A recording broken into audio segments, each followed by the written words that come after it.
நிகழ்ச்சின்றது இதுதான் முதல் தடவை இங்கே நான் வர்றது.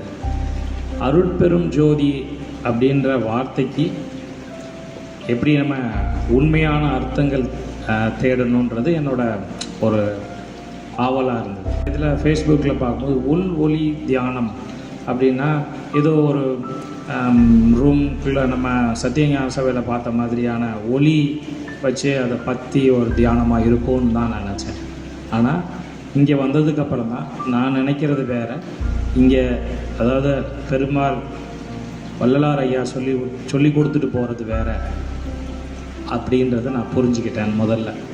ரெண்டாவது, மனம் உருகி நான் ஐயா காலையில் சொல்லும்போது சொல்லியிருந்தாங்க, ஒரு ஐயா பாட்டு படித்தாங்கல்ல காலையில், மனம் உருகி கண்ணீர் வந்தது அப்படின்னா எனக்கு இந்த கிளாஸில் மனசை விட்டு ஒரு அழுகையில் ஒரு சந்தோஷம் அப்படின்றது இன்னைக்கு காலையில் தான்.